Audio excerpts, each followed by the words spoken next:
दोस्तों आज कल एक लफ्ज़ पैसिव इम्यूनाइजेशन हर शख्स की ज़ुबान पर आम है। पाकिस्तान में सबसे पहले डॉक्टर ताहिर शमसी ने इस इलाज के मतलब अवाम को आगाह किया। इस वीडियो में हम आपको पैसिव इम्यूनाइजेशन या पैसिव इम्यूनिटी के बारे में तमाम हक़ाइक़ बयान करेंगे।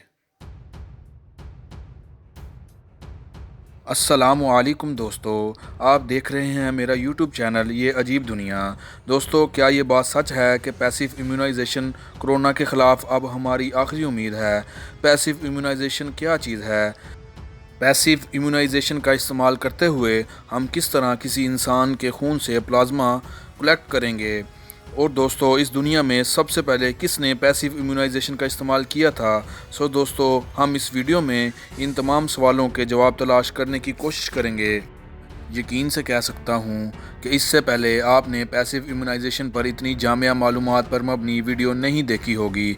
चलें वीडियो का आगाज़ इस सवाल से करते हैं कि पैसिव इम्यूनिटी या पैसिव इम्यूनाइजेशन क्या चीज़ है। दोस्तों, पैसिव इम्यूनिटी दो अल्फाज का मजमूआ यानी कि पैसिव और इम्यूनिटी से मिलकर बना है। यहाँ हम पहले इम्यूनिटी का जिक्र करेंगे। इम्यूनिटी से मुराद इंसानी जिस्म की वो एबिलिटी या सलाहियत है जो कि उसको किसी भी नुकसान से बचाती है, यानी कि सादा अल्फाज में एबिलिटी टू रेजिस्ट डैमेज, यानी इंसानी जिस्म की वो सलाहियत जो इसको किसी भी नुकसान से बचाती है।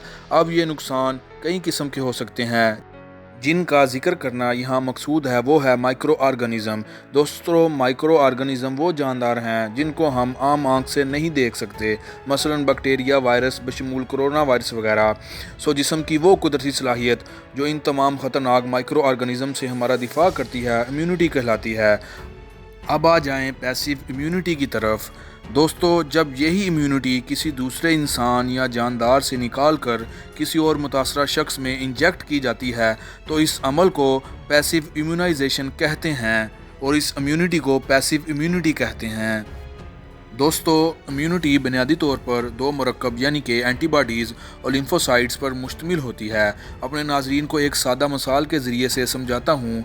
ए और बी दो शख्स हैं और ये दोनों कोरोना वायरस का शिकार हो चुके हैं। चुनाचे ए जब कोरोना वायरस का शिकार होता है तो उसकी क़ुव्वत मुदाफ़त यानी कि इम्यूनिटी इतनी मजबूत होती है कि वो उस वायरस का मुकाबला करती है और कुछ दिनों के बाद शख्स ए खुद ब खुद ही इस वायरस से सेहतयाब हो जाता है, जबकि उसके मुकाबले में शख्स बी की इम्यूनिटी इतनी स्ट्रांग नहीं होती और वो हर गुजरते दिन के साथ मौत के करीब चला जाता है। चुनाचे फिर उसी वक्त सेहतयाब शख्स ए के जिस्म से खून निकाला जाता है और इस खून से एंटीबॉडीज़ और लिम्फोसाइट्स अलग करके एक सीरम बनाया जाता है जिसे आम ज़ुबान में प्लाज्मा कहा जाता है। चुनाचे ये सीरम या प्लाज्मा डायरेक्ट मुतासरा शख्स बी में इंजेक्ट किया जाता है जिससे वो शख्स बी इंतहाई तेज़ रफ्तारी से सेहतयाब हो जाता है। इस सारे प्रोसीजर को पैसिव इम्यूनाइजेशन कहते हैं। अब आपको इस सवाल का जवाब देते हैं कि क्या पैसिव इम्यूनाइजेशन से कोरोना का इलाज मुमकिन है? तो इस सवाल का जवाब हाँ में है। इसकी सबसे बड़ी दलील ये है कि चीन ने पैसिव इम्यूनाइजेशन के ज़रिए से तकरीबन 70,000 मरीज़ों को इस वायरस से निजात दिलाई है और अभी कुछ ही दिनों की बात है जबकि इसी पैसिव इम्यूनाइजेशन की मदद से 102 साला खातून कोरोना वायरस से सेहतयाब होकर घर को लौट चुकी है। चीन ने पहले 2 और फिर 4 मिलीमीटर प्लाज्मा मरीज़ों में इंजेक्ट किया, मगर उनको डोज नाकाफ़ी होने की वजह से फिर रिपीट करनी पड़ी। चुनाचे डॉक्टर शमसी के मुताबिक 6 मिलीमीटर की डोज एक परफेक्ट डोज है। अगर एक बिल्कुल ही सादा मिसाल के ज़रिए से पैसिव इम्यूनाइजेशन को बयान करूं तो अल्लाह ताला ने हर इंसान के जिस्म में कुछ बॉडी गार्ड्स रखे हैं। तो जब भी कोई बीमारी इंसानी जिस्म पर अटैक करती है तो ये बॉडी गार्ड्स उनसे लड़ते हैं और जिस्म को नुकसान से बचाते हुए इन बीमारियों को ख़त्म कर देते हैं।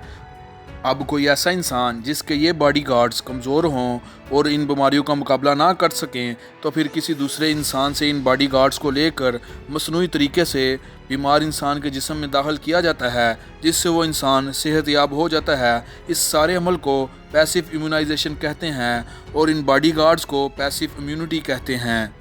अब आखिर में ये बात कर ली जाए کہ پیسیو امیونائزیشن کا طریقہ علاج کتنا پرانا ہے۔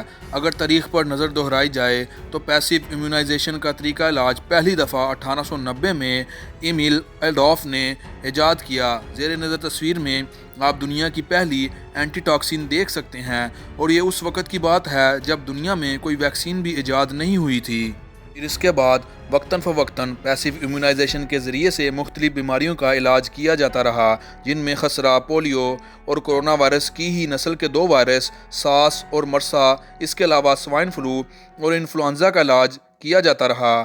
جبکہ ہم ابھی حال ہی میں دیکھیں تو 2014 میں جو ایبولا وائرس آیا تھا، اس کے علاج کے لیے WHO یعنی کہ ورلڈ ہیلتھ آرگنائزیشن نے اسی پیسیو امیونائزیشن کو ریکمینڈ کیا تھا۔ دوستو، پیسیو امیونائزیشن کا سب سے بڑا فائدہ یہ ہے کہ ایسا مریض جو کہ انتہائی سیریس حالت میں ہوتا ہے اور وائرس کی وجہ سے بالکل قریب المرگ ہوتا ہے، تو جو ہی اس میں پلازما انجیکٹ کیا جاتا ہے تو وہ ریپڈلی یعنی کہ انتہائی تیز رفتاری سے ریکور کرنا شروع کر دیتا ہے اور صرف 2 ہی دنوں میں صحت یاب ہو جاتا ہے۔